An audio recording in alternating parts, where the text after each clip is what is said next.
Que ce soit pour un petit ou un gros projet, j'ai toujours envie de gagner un maximum de temps sur la post-production parce que on peut vraiment y passer une éternité. Et du coup, dans cette vidéo, je vais te partager une technique assez simple pour essayer d'optimiser au maximum ton temps pendant que tu dérushes, mais aussi pendant que tu montes. C'est aussi un outil pour visualiser quelque part le rythme de ton montage, de tes séquences, et du coup de pouvoir faire des choix artistiques plus précis. Dans cette vidéo, je vais te montrer comment faire sur le logiciel de montage Adobe Premiere Pro, mais sache que ça peut s'appliquer aussi à d'autres logiciels. Ce que je vais te dire va venir compléter ce que j'ai déjà partagé dans mes toutes premières vidéos sur ma chaîne YouTube Rouge Vert Bleu, où je parlais de comment organiser un projet et surtout comment dérusher.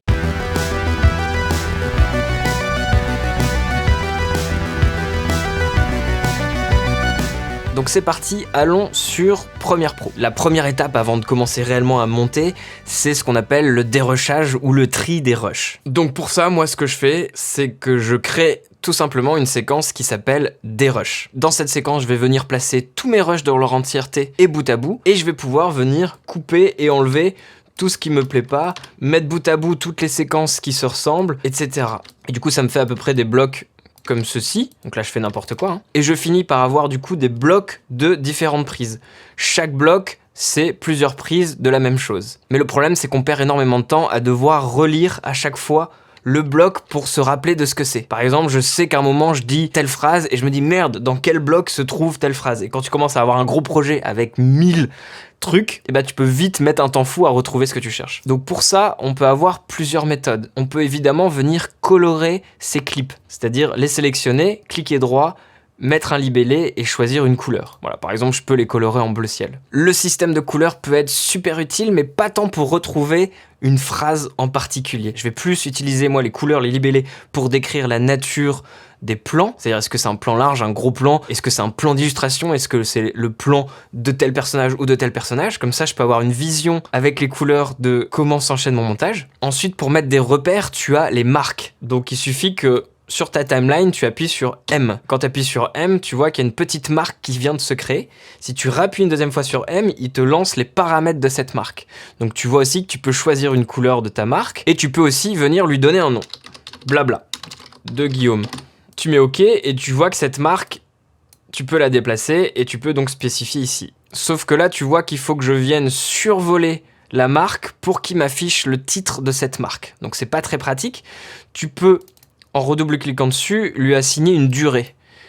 Et en lui assignant une durée, tu vas commencer à pouvoir lire l'intitulé de la marque sans avoir besoin de la survoler. Donc on pourrait par exemple mettre une marque sur toute cette section, comme ça on sait qu'ici c'est le blabla de Guillaume. Le désavantage des marques, c'est qu'ils sont figés au timecode de la séquence sur laquelle tu les fous. Donc par exemple, si je sélectionne mes rushs ici et que je les déplace, la marque ne va pas suivre avec. Je ne peux malheureusement pas sélectionner la marque avec. C'est soit je déplace la marque, soit je déplace mes clips. Il y a quand même un peu de suivi de la marque, c'est-à-dire que si je viens supprimer un espace vide, la marque va suivre avec, mais c'est tout. On peut aussi venir mettre des marques sur le clip en lui-même et non pas sur la timeline. C'est-à-dire qu'au lieu de cliquer dans le vide de la timeline et de faire M, eh bien je clique sur mon clip et je fais M, on voit que la marque se met sur le clip en lui-même. Si je rappuie sur M, pareil, je peux lui donner une couleur, un nom et une durée.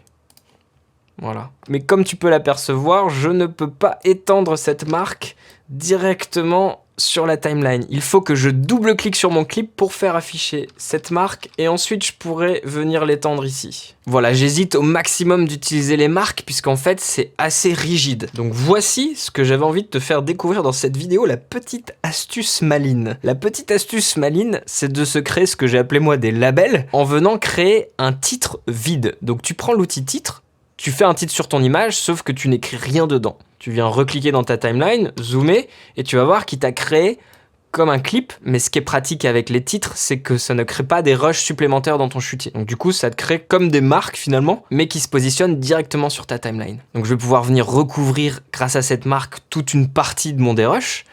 Je peux lui changer sa couleur en allant dans libellé, et je peux aussi le renommer, et ainsi écrire ce que j'ai envie.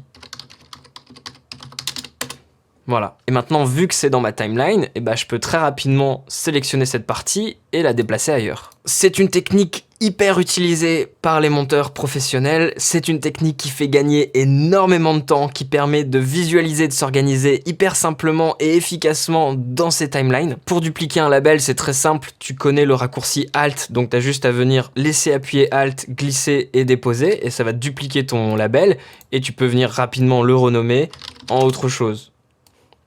Hop, tout ça c'est la poubelle, je vais mettre du marron caca. Voilà, n'hésite pas à t'amuser avec ces labels. Sur certains projets, j'ai la nécessité de créer plusieurs labels, les uns au-dessus des autres, avec différentes couleurs. Je crée des labels globaux au-dessus, puis des labels de précision en dessous. Je peux venir renommer facilement mes labels. Et voilà, au final, je n'utilise jamais les marques, parce que c'est trop rigide. J'utilise que des labels et des libellés de couleurs pour venir organiser mes timelines. L'autre fonction qui est super utile pour moi avec ces labels, c'est de les utiliser aussi, non pas que pour ton dérochage, mais aussi pour ton montage. Tu vas pouvoir venir indiquer sur ton montage quelle partie correspond à quoi. Tu vas donc pouvoir venir visualiser directement le rythme de l'enchaînement de tes scènes et du coup voir s'il n'y a pas une scène qui est trop longue, trop courte, si tu as passé très peu de temps à parler de tel sujet ou si au contraire tu as passé beaucoup trop de temps à parler d'un autre, tu le verras visuellement et directement. Donc c'est aussi un outil de narration dans le sens où il te permet vraiment de choisir le rythme de ta narration, le temps alloué à chaque scène et du coup tu vas vraiment pouvoir optimiser au mieux la globalité de ton montage. Par exemple, quand j'ai monté la vidéo de l'atelier 7 où il y avait des interviews de garçons et de filles, j'ai pu utiliser des libellés pour marquer les clips des filles et les clips des garçons, donc je pouvais voir si le temps de parole était paritaire, et j'ai aussi utilisé des labels au-dessus des grandes parties pour voir justement combien de temps je passais sur chaque partie. Même pour de la fiction, c'est hyper utile. Si tu n'utilisais pas déjà cette technique de label, je t'invite vraiment à l'expérimenter. Ça va te faire gagner un temps monstrueux et ça va t'alléger énormément ta post-production. N'hésite pas à me dire ce que tu penses de cette technique dans les commentaires et si tu as encore mieux, je veux savoir, je veux connaître tes techniques pour aller vite au montage et au dérochage. Voilà, si tu cherches d'autres conseils sur tout ce qui tourne autour de la création vidéo, eh bien n'hésite pas à t'abonner à ma chaîne rouge vert bleu, à activer la petite cloche pour être au courant de toutes les nouvelles vidéos. Sache aussi que si tu cherches à te professionnaliser dans le monde de la vidéo, eh bien j'ai un espace membre payant qui se concentre plus sur des conseils plus professionnels et qui s'adresse du coup à des personnes qui cherchent à en faire leur métier. Chaque mois, je fais aussi un live pour discuter avec les membres, analyser aussi des courts-métrages que tu as pu faire et s'entraider tous ensemble. Voilà. Eh bien je te dis à la prochaine, c'était Guillaume. Ciao.